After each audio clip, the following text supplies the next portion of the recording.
Hello and welcome to your little stretch session to help with any spinal stenosis.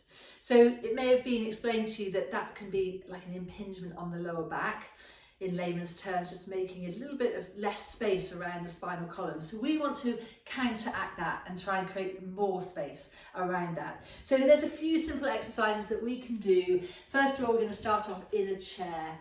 So to create a little bit of space by hinging forward, that's the best option we've got. So we're going to start off from the top of the spine by tucking your chin to your chest, gently roll down and continue that movement, taking the hands inside of the thighs and then we push our arms into the thighs and just hold here a while. You might want to hold your ankles or your touch the floor, whatever you can get to, and just keep your chin tucked into your chest.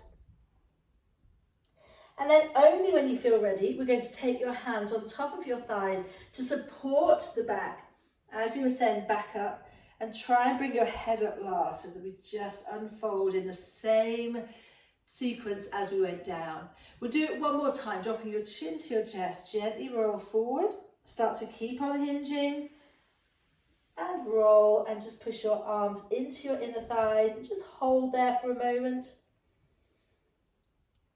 Once again, then taking your arms onto the thighs and assist that lift back up to a seated position, uncurling the head at the last moment. Perfect.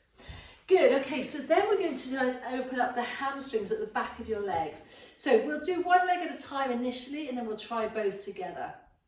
Your toes are going to be up, your heels down, and we're encouraging the knee to stay as straight as possible rather than slight bend in the knee.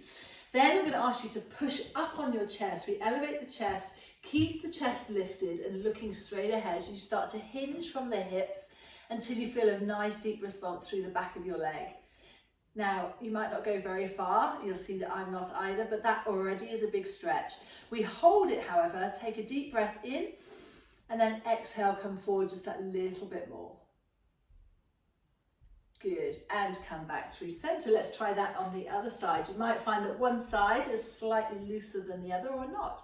We're going to push up through the chest, that's the key. Toes also are up, that's also important.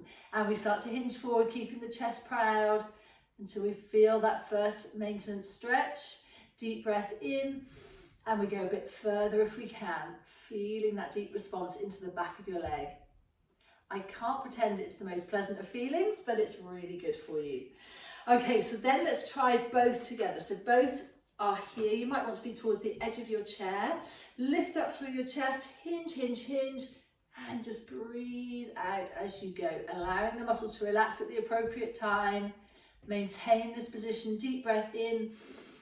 Try and avoid looking down to the floor. Look up, look ahead of you, and hinge forward just that little bit more. Wonderful. And then bring the legs back in through center. Well done. Good. Then we can just hug a knee into your chest and switch that over to your other side. Wonderful. Doing it one more time on each side. Great stuff. And last one. Superb.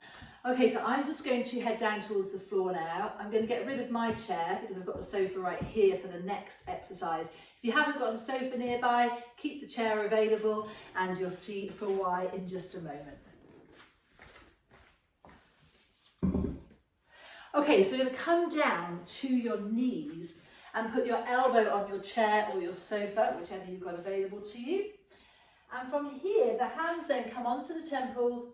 We're going to rock the hips back towards your heels, feeling a stretch through your back. Take a deep breath in, bring your chest back over the seat of the chair, and then exhale, return back into position. Deep breath in, and we'll do it one more time, and push the hips right the way back. And hold, that's it, well done. Releasing that, I'm going to ask you then to come further away now. We're not using the chair at all. The hands will be underneath your shoulders, the knees directly underneath your hips. Then we're going to round your back right up towards the ceiling, dropping your chin to your chest. And in that position, just do a little wiggle of the hips from side to side, really gently, really respectfully. And then just drop back into more of a neutral spine. Nothing too dippy through the hips because we don't want to add any impingement to the back. But we'll repeat that middle part of the vertebrae, reaching up and then tucking your tailbone underneath. Wonderful. And then from here, we'll drop the bottom back towards your heels and just lengthen your arms away. Take both hands to one side of your mat and pull back against the heel of your hands. And then transfer that over to your other side. Now you can take as long as you want with that stretch, or indeed go from side to side again. I'm going to get onto the back, and once we arrive over, I'd like you to just pretend that there's a little marshmallow under your lower back, and you need to imprint your back down towards the floor. And very simply, all we're going to do first of all is lift up one knee, lift up the other knee, so just grasp and really pull in and release. In and release. And we're going to do this 6 times, 3 down, 3 to go. Feel that nice stretch and open into the back. Perfect work, well done. Release one leg down and we're going to lengthen one leg up, again for the purpose of opening up the back of the legs. We're encouraging the knee to go as straight as you can, and we're now going to point and flex the foot as much as you can. I'll encourage you to keep your hips down and grounded into the floor. Quite often it's tempting to lift the hips up to engage a deeper stretch or a higher stretch in the leg, but we keep the hips grounded and we just keep mobilizing through the ankle, and that will in turn really get a nice stretch through the back of your leg. Perfect. Release that down. We'll do the same thing on the other side, lengthening up. Encourage the knee to go as straight as it will go and point and flex the foot. Perfect, well done. And from here then we'll hug the knees back into the chest and just give it a little bit of a rock back and forth. Wonderful. Good. And then from there we'll release down.